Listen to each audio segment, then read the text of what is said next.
ہمیں جاپان کے لوگوں سے سیکھنا چاہیے کہ کس طرح اپنے ملک کے لیے چیخنے سے زیادہ کام کی عادت کو اپنے اندر لے کر آنا ہوگا۔ ملک کو باتوں سے نہیں بلکہ اصل میں ملک کو عزت دینا ہوگی۔ اسی طرح پاکستان اور بھارت بھی جاپان کی طرح کے ایک مضبوط اکانومی کنٹریز بن سکتے ہیں، لیکن ہمیں ہمارے پولیٹیشنز صرف اسی بات کے پیچھے لگائے بیٹھے ہیں کہ چادر کس کی سب سے زیادہ اوپر ہے اور کون سب سے زیادہ ننگا ہے۔ جن ملکوں میں یہ نعرہ سب سے اہم ہو کہ روٹی، کپڑا اور مکان، اور جن ملکوں میں روڈز اور 2 وقت کی روٹی کو ٹیکنالوجی سمجھا جائے، تو خود بتائیے وہ کنٹریز کس طرح سے جاپان کا مقابلہ کر سکتے ہیں۔ دوستو، جاپان آج دنیا کے سب سے ڈیولپ کنٹریز میں سے ایک ہے۔ جاپان اپنے خوبصورت لینڈز اور اپنی جدید ٹیکنالوجی کی وجہ سے پوری دنیا میں سب سے زیادہ فیمس کنٹری ہے، لیکن آج ہم جس جاپان کو جانتے ہیں یہ ہمیشہ سے ایسا نہیں تھا۔ ورلڈ وار 2 میں امریکہ نے جاپان کے 2 سٹیز ہیروشیما اور ناگاساکی پر ایٹم بم گرایا تھا، جس کی وجہ سے تقریباً 2,55,000 لوگوں کی اموات ہوئی، اور اس ایٹامک بلاسٹ کی ریڈیشن کا سائیڈ ایفیکٹ کئی سالوں تک ہیروشیما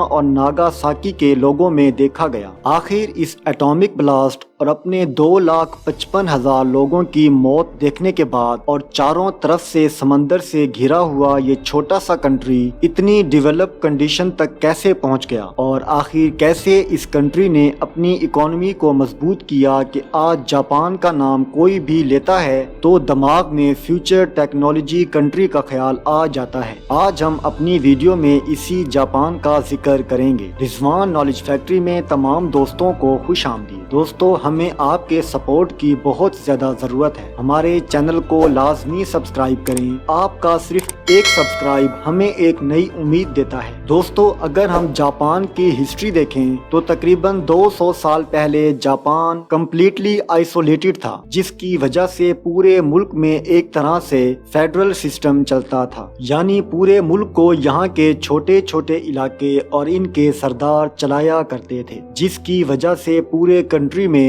کوئی لیگل لا نہیں تھا۔ ہر علاقہ اپنی مرضی سے اپنا قانون بناتا تھا۔ اسی وجہ سے کوئی فورن پالیسی بھی نہیں تھی جس کی وجہ سے دوسرے کنٹریز کے ساتھ بزنس کیا جا سکے، یہاں تک کہ اس کنٹری کو چلانے کے لیے کوئی پرائم منسٹر ہی نہیں تھا۔ لیکن پھر 1868 میں جاپان کا ایک نیا دور شروع ہوا، جس میں تقریباً 40 سالوں کے دوران جاپان کی سچویشن کافی بہتر ہوئی، کیونکہ اس عرصے میں جتنی ریاستیں تھیں اور ان کے جاگیردار تھے ان سب کو ختم کرا دیا گیا۔ ون نیشن پالیسی جاری کر دی گئی۔ اس کے ساتھ ہی ساتھ جاپان کو اس دور میں وہ سب کچھ ملا جو ایک کنٹری کو چاہیے: complete policy, complete management, elected parliament, democracy اور ٹیکس سسٹم جیسی چیزیں شامل ہیں۔ اور ادھر سے جاپان کی ترقی کا آغاز شروع ہوا، جس کے بعد پورے کنٹری کی مینوفیکچرنگ، انفراسٹرکچر، ایجوکیشن سسٹم کے ساتھ ساتھ کامن آرمی کو بھی فنکشن میں لے آئے۔ اور یہی وہ وقت تھا جب جاپان پہلی بار ورلڈ ٹریڈ کے لیے ایک اوپن کنٹری بن کر ابھر رہا تھا۔ اب جاپان کو سکریپ سے ہی کام شروع کرنا تھا تاکہ پورے ملک میں اس کا امپیکٹ ہو۔ اس لیے سب سے زیادہ ضروری تھا کہ اس ملک میں رہنے والا ہر شخص اس ملک کو اپنی جان سے زیادہ سمجھے، اور اسی چیز کو بہتر کرنے کے لیے